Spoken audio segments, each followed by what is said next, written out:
जय हिंद साथियों, स्वागत है आप सभी का हमारे यूट्यूब चैनल अड्डा 730 स्टडी में। तो दोस्तों, आज फिर से आपके लिए यूपी लेखपाल, यूपी कांस्टेबल हर एग्ज़ाम की दृष्टि से जीके जीएस का बेहतरीन मॉडल पेपर लेके आए हैं, जो आपके एग्ज़ाम के लिए 110% सही होने वाला है। जो आपके एग्ज़ाम में यहाँ से क्वेश्चन आपको देखने को मिलेंगे। ठीक है, तो चलिए दोस्तों, बिना देरी के शुरुआत करते हैं। आज का पहला प्रश्न ये रहा आपकी स्क्रीन पर। राइट आंसर क्या होगा हमें कमेंट बॉक्स में आप लोग ज़रूर बताएंगे। पहला प्रश्न आपकी स्क्रीन पर दिख रहा है, कह रहा है मरुस्थल मोजावे किस देश में स्थित है। बताना है कमेंट बॉक्स में मोजावे जो होता है ये किस देश में स्थित है। यूएसए, ईरान, चीन, सऊदी अरब। राइट आंसर इस क्वेश्चन का क्या होगा? तो देखिए, इस क्वेश्चन का राइट आंसर मैं आपको बता देता हूं। जो मरुस्थल मोजावे है ये आपका यूएसए में पड़ता है। कहाँ सर? यूएसए में पड़ता है, याद रखेंगे। हालांकि आपने यूएसए के बारे में मरुस्थल बहुत कम पढ़े होंगे, लेकिन ये क्वेश्चन आपके एग्जाम में मुझे देखने को मिला है, इसलिए मैंने पीडीएफ में रखा है। ठीक है, तो इस क्वेश्चन का राइट आंसर विकल्प उत्तर ए होगा, याद रखेंगे। अगले प्रश्न पर चलते हैं। अगला प्रश्न आपकी स्क्रीन पर ये रहा, कह रहा कौन सा निम्नलिखित में से सुमेलित नहीं है। ये क्या है सर? ये हवाएं दी गई हैं। जैसे अमेरिका में गर्म हवा एक चलती है चिनूक। चिनूक क्या चलती है? चिनूक जो होती है वो अमेरिका की है। ठीक है, आपने सुना होगा चिनूक कहाँ की है सर? अमेरिका की है। इसी प्रकार से ये हवाएं दी गई, तो आपको बताना है इनमें से कौन एक सुमेलित नहीं है। ठीक है, चिनूक कहाँ की है सर? अमेरिका की है। जैसे हरमट्टन कहाँ चलती है? हरमट्टन कहेंगे आप सहारा मरुस्थल में चलती है। कहाँ सर? हरमट्टन जो होती है कहाँ पर चलती है? सहारा मरुस्थल में चलती है। ये भी बात आपको याद है। कहाँ चलती है सर? सहारा मरुस्थल में चलती है। ठीक है, अब अच्छा, इनमें से बात करें तो देखिए, जोंडा कहाँ की है सर? अर्जेंटीना की, बिल्कुल सही है। खाजरी अजरबैजान की, बिल्कुल सही। हबूब सूडान की, बिल्कुल सही। लेकिन जो कोशाबा है ये चीन की नहीं है। कहाँ की है सर? ये कोशाबा कैसी पहली बात हवा है? याद रखेंगे सर, गर्म हवा है। कैसी सर है? गर्म हवा है। ठीक है, गर्म हवा कहाँ चलती है? सर्बिया वाले क्षेत्र में चलती है। कहाँ सर? सर्बिया यानी कि रूस वाले क्षेत्र में चलती है। सर्बिया के मैदान में चलती है कोशाबा। तो इसलिए याद रखेंगे विकल्प आपका डी इस क्वेश्चन का बिल्कुल करेक्ट आंसर होगा। याद रखेंगे, भूलेंगे नहीं, डी इसका बिल्कुल करेक्ट आंसर होने वाला है। ठीक है, अच्छा प्रश्न है, आपके एग्जाम में सर देखने को मिलेगा। ठीक है, चलिए अगले प्रश्न पर चलते हैं दोस्तों। अगला प्रश्न आपकी स्क्रीन पर ये रहा। अगले प्रश्न पर चलते हैं। अगला प्रश्न आपकी स्क्रीन पर ये रहा। देखिए, नील नदी के बारे में हमने कुछ कथन लिए हैं, उनमें से आपको विचार करना है। कथनों पर आप बताना है कौन सा सही है। देखिए, अब आपसे एग्जामिनर ये क्वेश्चन नहीं पूछेगा कि भारत मतलब विश्व की सबसे बड़ी नदी कौन सी है, भारत की सबसे बड़ी नदी कौन सी है। ठीक है, तो माने नील नदी को जिस प्रकार से क्वेश्चन बन सकता है, उस एक प्रश्न में हर प्रश्न को ले लिया है। चलिए इस पर बात करते हैं। पहला प्रश्न, पहला आपसे विकल्प कह रहा है कि नील नदी श्वेत नदी और ब्लू नील के मिलने से बनी है। तो ये तो बात बिल्कुल सही है। ठीक है, ब्लू नील और श्वेत नील के मिलने से बनी है। कमेंट बॉक्स में आप लोग हमें बताएंगे ये ब्लू नील और श्वेत नील आकर कहाँ पर मिलती है। ठीक है, अच्छा एक बात और, अगला आपसे कह रहा है कि कह रहा है श्वेत नील का उद्गम विक्टोरिया झील से, जबकि ब्लू नील का उद्गम इथोपिया के पठार से होता है। बिल्कुल सही बात है भैया, ये बात बिल्कुल सही है। जो ब्लू नील आती है ये आपकी कहाँ पर आती है? ये सर विक्टोरिया झील से आती है। और जो आपकी ब्लू नील श्वेत नील विक्टोरिया झील से आती है। ठीक है, और जो ब्लू नील होती है ये आपकी कहाँ से? इथोपिया से आती है। ठीक है, अच्छा अगर आपसे मान लिया इस क्वेश्चन से हटकर एक क्वेश्चन विक्टोरिया झील पूछ ले कि विक्टोरिया झील बताइए किन देशों के साथ सीमा साझा करती है, तो क्या बताएंगे?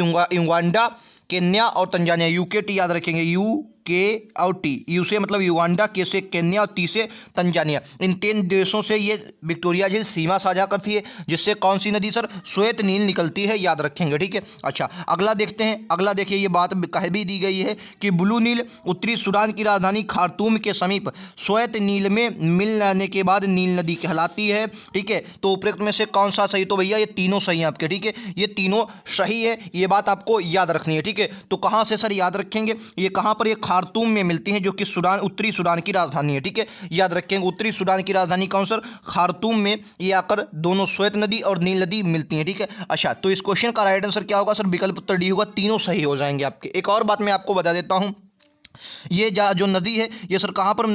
भूमध्य सागर में गिरती है। इसका मुहाना सर भूमध्य सागर है, और भूमध्य सागर में ये मिस्र वाले क्षेत्र में, जहाँ मिस्र वाले क्षेत्र से होकर जाती है और वहीं पर गिरती है। भूमध्य सागर और मिस्र के बीच में एक पोर्ट पड़ता है जो भूमध्य सागर में है, अलेक्जेंड्रिया। अलेक्जेंड्रिया पोर्ट आपके एग्जाम में कई बार आया है, सीधा एग्जामिनर पूछ लेता है, बताइए अलेक्जेंड्रिया जो पोर्ट है कौन सा था? अलेक्जेंड्रिया। मैं भी लिख रहा हूँ, एक मिनट।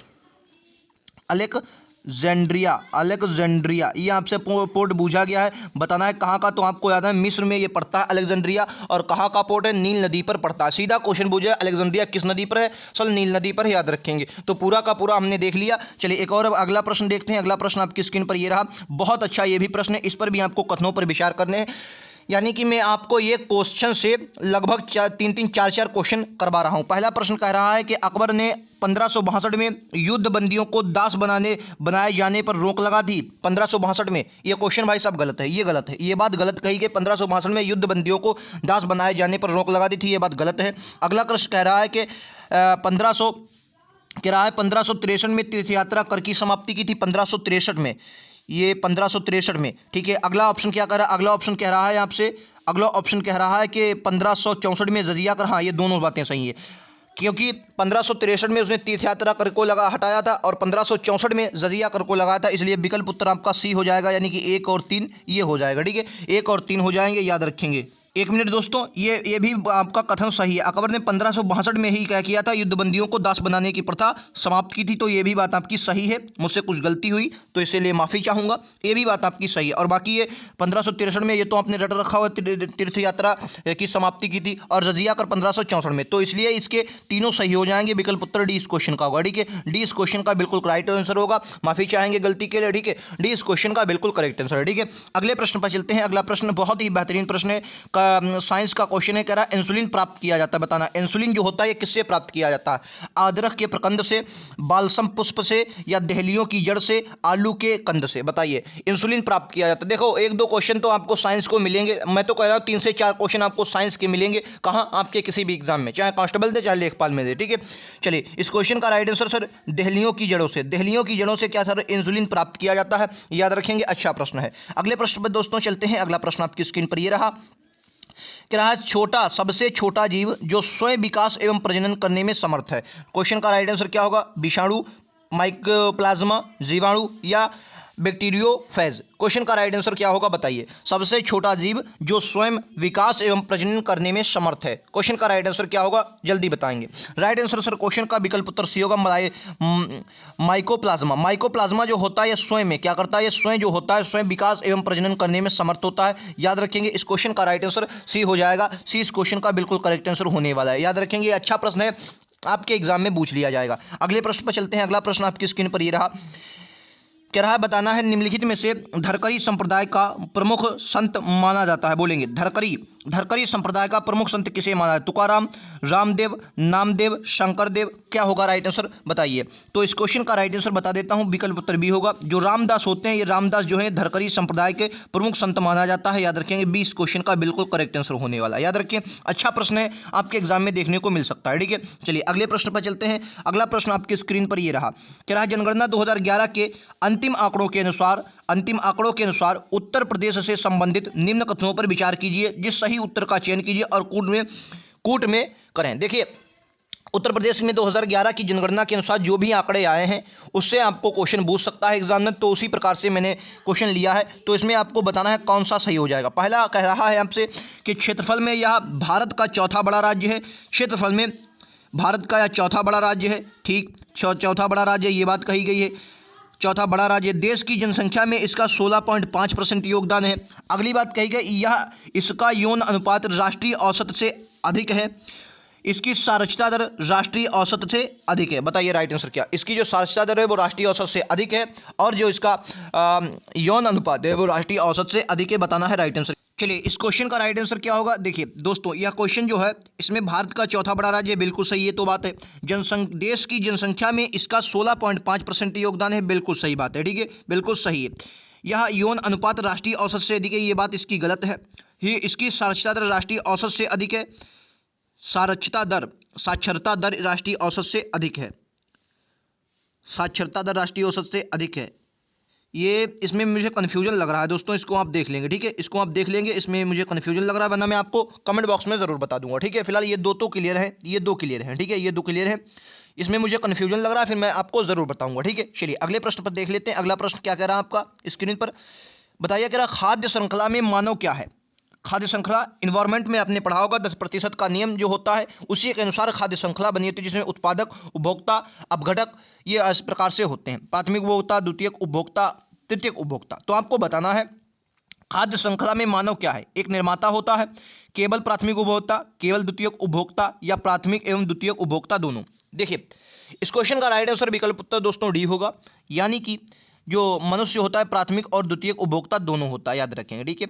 चलिए इस क्वेश्चन का राइट आंसर क्या होगा, डी होगा। अच्छा प्रश्न है, आपके एग्जाम में देखने को मिल सकता है। चलिए एक और प्रश्न देखते हैं। अगला प्रश्न आपकी स्क्रीन पर ये रहा। क्या पारिस्थितिकी स्थायी मितव्ययता है, यह किस आंदोलन का नारा है? बताइए, पारिस्थितिकी स्थायी मितव्ययता है, यह किस आंदोलन का नारा है? चिपको आंदोलन, नर्मदा बचाओ आंदोलन, एपिको आंदोलन, इनमें से कोई नहीं। क्वेश्चन का राइट आंसर विकल्प उत्तर सी होगा, ए होगा, सॉरी ए, यानी कि कौन सा सर, चिपको आंदोलन। देखिए चिपको आंदोलन क्या था, ये पेड़ों को ना काटने देने से था, मतलब पेड़ों को जो लोग काट रहे थे उनको रोका गया, तो इसीलिए वो लोग पेड़ों पर चिपक जाते थे, इसलिए इसका नाम चिपको आंदोलन पड़ा। क्वेश्चन का राइट आंसर विकल्प उत्तर ए होगा, और ये नारा आपको याद रखना, पारिस्थितिकी स्थायी मितव्ययता है। ठीक है, चलिए अगले प्रश्न पर चलते हैं। अगला प्रश्न आपकी स्क्रीन पर बहुत ही बेहतरीन प्रश्न है। कह रहा संविधान के भाग 4 के अनुच्छेद 43B किससे संबंधित है? ग्रामीण व्यापार केंद्र, सहकारी समितियां, ग्राम पंचायत या वन विकास। क्वेश्चन का राइट आंसर क्या होगा दोस्तों? क्वेश्चन का राइट आंसर बी होगा, यानी कि क्या सर, सहकारी समितियां। याद रखेंगे, सहकारी समितियां इस क्वेश्चन का बिल्कुल करेक्ट आंसर होगा। अच्छा प्रश्न है, आपके एग्जाम में पूछ लिया जाएगा। ठीक है, सहकारी समितियां याद रखेंगे, किसमें, 43 का बी। ये प्रश्न आपके एग्जाम में 110% आएगा, क्योंकि लेखपाल में सहकारी समितियां पंचायती राज से यहां से क्वेश्चन बनेंगे। ठीक है, चलिए अगले प्रश्न पर देखते हैं। अगला प्रश्न क्या कह रहा है? द्विसदनी विधायिका निम्नलिखित में से किस सरकार की एक विशेषता है? तो ये तो आपने रट रखा होगा। द्विसदनी विधायिका जो होती है वो संघीय व्यवस्था, किसकी सर, संघीय व्यवस्था होती है। याद रखेंगे, सी इस क्वेश्चन का बिल्कुल करेक्ट आंसर होगा, संघीय व्यवस्था की विशेषता होती है। ठीक है, याद रखेंगे। चलिए अगले प्रश्न पर चलते हैं। अगला प्रश्न आपकी स्क्रीन पर ये रहा। क्या विश्व आर्थिक परिदृश्य सूचकांक किसके द्वारा जारी किया जाता है? बात करें सर विश्व आर्थिक परिदृश्य सूचकांक की, तो याद रखना है, जो विश्व आर्थिक परिदृश्य सूचकांक होता है ये सर आईएमएफ जारी करता है। कौन सर? आईएमएफ, अंतर्राष्ट्रीय मुद्रा कोष। इसके मुख्यालय की बात करें तो इसका मुख्यालय वाशिंगटन डीसी में आपको देखने को मिला। कहाँ सर? वाशिंगटन डीसी में। याद रखेंगे, आईएमएफ और वर्ल्ड बैंक को जुड़वा बहने कहा जाता है। क्या कहा जाता है सर? जुड़वा बहने कहा जाता है। याद रखेंगे, जुड़वा बहने कहा जाता है।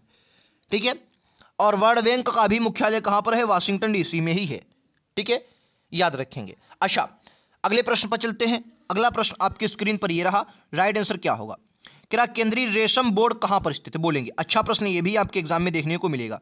क्या केंद्रीय रेशम बोर्ड कहां स्थित है? हैदराबाद, कोलकाता, बेंगलुरु, असम।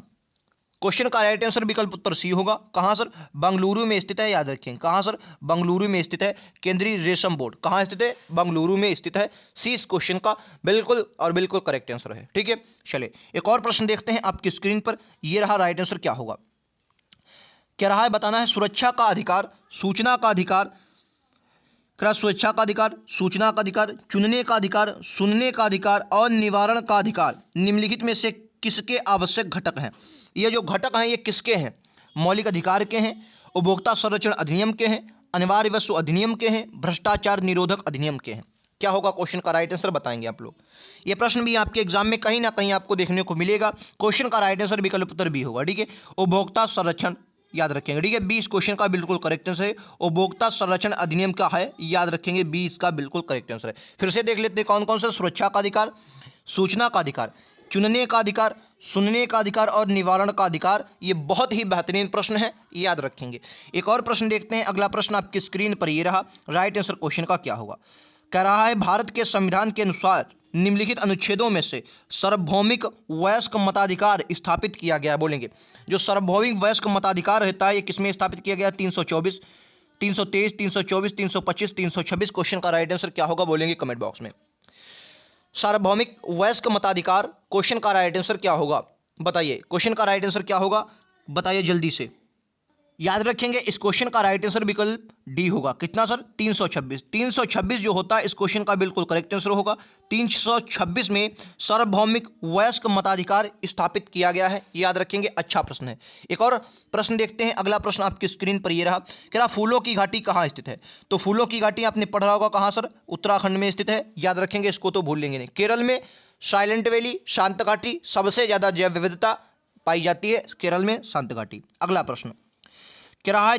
द्वितीय पंचवर्षीय योजना का जो मॉडल था वो किस मॉडल पर आधारित थी? द्वितीय पंचवर्षीय योजना 56 से 61 तक चलती है द्वितीय पंचवर्षीय योजना। और जो ये थी ये महाल नोविस मॉडल पर आधारित थी। किस पर सर? महाल नोविस मॉडल पर आधारित थी। उद्योग धंधों को इसमें प्राथमिकता दी गई थी, याद रखेंगे। क्वेश्चन का राइट आंसर विकल्प उत्तर डी होगा। देखिए दोस्तों, क्वेश्चन में हमने हर प्रकार के आपको क्वेश्चन करवाए हैं। हिस्ट्री हो गया, पॉलिटी हो गया, स्ट्रैटेजी के, इकोनॉमिक्स और साइंस, हर प्रकार के क्वेश्चन, मतलब एक मॉडल पेपर जो आपके एग्जाम में आता है। तो अगर वीडियो पसंद आए तो लाइक शेयर सब्सक्राइब करना ना भूलें, क्योंकि मैं ज़्यादा लाइक शेयर को नहीं करता, क्योंकि आपको पसंद आएगी तो आप ज़रूर करेंगे अपने ईमानदारी से, ठीक है। चलिए, क्वेश्चन का राइट आंसर विकल्प उत्तर डी होगा। अगले प्रश्न पर चलते हैं। अगला प्रश्न आपकी स्क्रीन पर ये रहा। कह रहा जो कुल्लू घाटी है ये कहाँ पर अवस्थित है? ये प्रश्न आपको देखने को 110% मिलेगा। कुल्लू घाटी जिन पर्वत श्रेणियों के बीच अवस्थित है बोलेंगे। धौलाधर, पीर पंजाल, ये परी पंजाल ने पीर पंजाल लिखा, याद रखें किसमें? पीर पंजाल, ठीक है। रणज्योति तथा नागटिब्बा, लद्दाख और परी पंजाल, फिर लिखा है पीर पंजाल, ठीक है। पीर पंजाल, मध्य हिमालय और शिवालिक। क्वेश्चन का राइट आंसर क्या होगा? कुल्लू घाटी जिन पर्वत श्रेणियों के बीच अवस्थित है वे कौन सी है? राइट आंसर इस क्वेश्चन का विकल्प उत्तर दोस्तों ए होगा, यानी कि धौलाधर और पीर पंजाल जो है इनके बीच स्थित है कुल्लू घाटी। याद रखेंगे, अच्छा प्रश्न है, आपके एग्जाम में देखने को मिलेगा। चलिए अगले प्रश्न पर, एक क्वेश्चन का राइट आंसर विकल्प उत्तर ए होगा। अच्छा, धौलाधर जो पीर पंजाल है किसका सर? मध्य हिमालय का भाग है। किसका? मध्य हिमालय का भाग है, जो टुकड़ों के रूप में हमें दिखाई देता है। इसी के लिए धौलाधर और पीर पंजाल के बीच कुल्लू घाटी अवस्थित है, याद रखेंगे। अगले प्रश्न पर चलते हैं। अगला प्रश्न आपकी स्क्रीन पर ये रहा, और आज का अंतिम प्रश्न क्या रहा है? निम्नलिखित दर्रा कौन सा है जो उत्तराखंड में अवस्थित है? बताइए, उत्तराखंड में अवस्थित है। जेलपदा और नाथुला ये कहाँ पर है? सिक्किम में आपको देखने को मिलेंगे। कहाँ सर? सिक्किम में देखने को मिलेंगे, याद रखेंगे। कहाँ सर? सिक्किम में। सिपकिला हिमाचल प्रदेश और लिपुलेख उत्तराखंड, याद रखेंगे। लिपुलेख उत्तराखंड, किंगड़ी विंगड़ी उत्तराखंड, ठीक है, याद रखेंगे। अच्छा, तो यही थे आज के 20 प्रश्न। बहुत ही बेहतरीन प्रश्न थे। क्वेश्चन कैसे लगे हमें कमेंट बॉक्स में ज़रूर बताएं। मॉडल पेपर कैसा लगा? बहुत ही बेहतरीन प्रश्न थे, चुनिंदा प्रश्न, ऐसे ही लगातार प्रश्न। और हाँ, ये क्लास आपकी प्रीमियम होती है कितने बजे सर? 5 बजे डेली क्लास होती है, ठीक है। तो मिलते हैं अगले वीडियोज़ में। आज के लिए इतना ही। Thank you.